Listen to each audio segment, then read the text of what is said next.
साथियों, पिछले 2 दिनों से देश के अनेक भागों में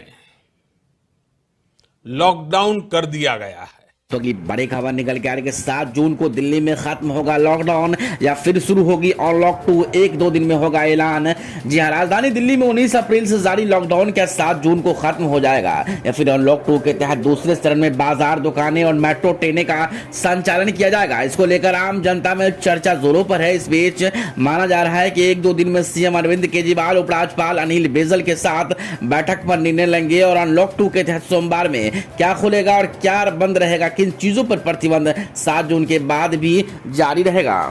दोस्तों, अगली बड़ी खबर माइलेब की कोविड सेल्फ किट की डिलीवरी शुरू। घर बैठे 15 मिनट में आप कर सकेंगे कोरोना टेस्ट। जी हां, covid test kit covid self अब मेडिकल स्टोर पर उपलब्ध हो गई। गुरुवार को माइलोब ने बताया कि किट को बाजार में उपलब्ध करा दिया गया। ये अगले 2-3 दिनों में देश की दवा दुकानों पर मिलने लगेगा। साथ ही जिन लोगों ने किट ऑनलाइन ऑर्डर किया उनको भी जल्द ही मिल जाएगी। ऑर्डर के लिए शॉपिंग शुरू हो गई है। पुणे की माइलेब डिस्कवरी सॉल्यूशन लिमिटेड की इस किट के जरिए घर पे ही मात्र 15 मिनट में कोरोना की जांच हो सकेगी। ISMR ने वित्तीय महीने पुणे की कंपनी माइलैब को कोविड-19 जांच के लिए self use rapid home test kit के लिए मंजूरी दे दी। इससे जांच की रिपोर्ट सिर्फ 15 मिनट में मिल जाएगी।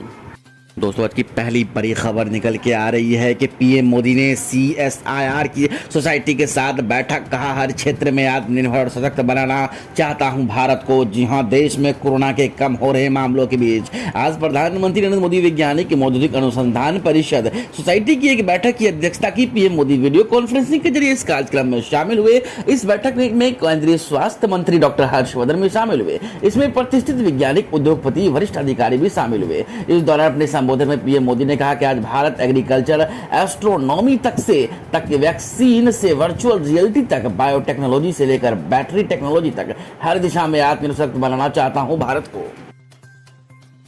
दोस्तों, की बड़ी खबर निकल कर देश के 4 राज्यों में पहुंचा मानसून। जाने कब तक पहुंचेगा बिहार और झारखंड। भारतीय मौसम विज्ञान विभाग के अनुसार दक्षिण पश्चिम मानसून 4 राज्यों में पहुंच चुका। दक्षिण पश्चिम मानसून केरल, कर्नाटक, आंध्र प्रदेश और तमिलनाडु पहुंचेगा।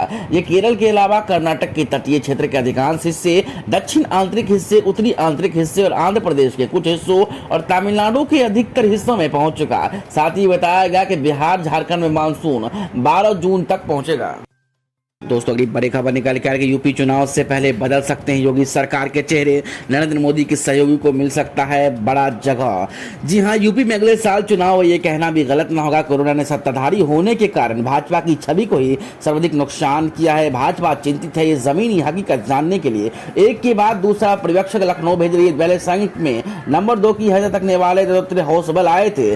भाजपा के केंद्र तो भले ही कहता रहा कि यूपी में कोई बदलाव नहीं होगा, लेकिन ये सवाल तो उठता ही है। फिर राष्ट्रीय महासचिव BL संतोष और राष्ट्रीय उपाध्यक्ष राधा मोहन सिंह एक साथ आ पहुंचे और दो नहीं पूरे तीन मंत्रियों और अधिकारियों और संतोष से मुलाकात करते हुए सियासी पंडित कैसा लगा रहे संतोष और राधा मोहन जब अपनी रिपोर्ट पार्टी अध्यक्ष JP नड्डा को सौंपेंगे तो यूपी में कुछ बड़े बदलाव की घोषणा होगी। दोस्तों, अगली बड़ी खबर निकल के आ रही है, देश में कोरोना की तीसरी लहर की आशंका को लेकर बुद्धिजीवियों का विपक्षी दलों को खुला पत्र। कही ये बात, देश में कोरोना की तीसरी लहर की आशंका को देखते हुए देश के बुद्धिजीवियों ने चिंता व्यक्त की। 185 से अधिक लोगों ने देशों में विपक्षी दलों को पत्र लिखा। उनसे अपने प्रभाव का इस्तेमाल पर केंद्र और राज्य सरकारों से इससे निपटने के लिए पहले से तैयारी करने का आग्रह किया।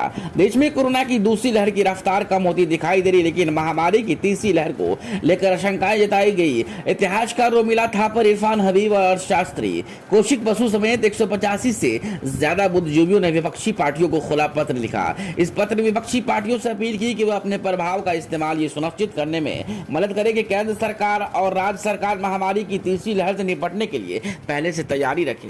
तो बड़ी खबर निकल के आ रही है, सुई से लगता है डर तो ऐसे ले सकते हैं कोरोना वैक्सीन। अब बिना इंजेक्शन के पड़ेगी डोज। यहाँ दुनिया में ऐसे कई लोग हैं जिन्हें वैक्सीन से डर लगता है। ये लोग सुई देखते ही डर जाते हैं। नतीजा, इन लोगों को अभी तक कोरोना वैक्सीन नहीं लग पाई। अपने डर की वजह से ये लोग ना तो सेंटर्स पर गए हैं, ना ही वैक्सीनेशन करवाया। ऐसे ही लोगों के लिए अब ऑस्ट्रेलिया के साइंटिस्ट एक नई तकनीक डेवलप कर रहे हैं जिसमें बिना इंजेक्शन के ही लोगों को कोविड डोज पड़ जाएगी। यानी सुई से डरने वाले लोगों के लिए अच्छी खबर, इस तकनीक में बिना इंजेक्शन के कोरोना वैक्सीन की डोज आपकी बॉडी में चली जाएगी। इसके लिए साइंटिस्ट निकोटीन पेच का इस्तेमाल करेंगे। दोस्तों के लिए बड़ी खबर निकल के आ रही है कि राकेश टिकैत और उनके बेटे पर किसान की जमीन हड़पने का लगा आरोप। पीड़ित ने सीएम योगी से लगाई गुहार।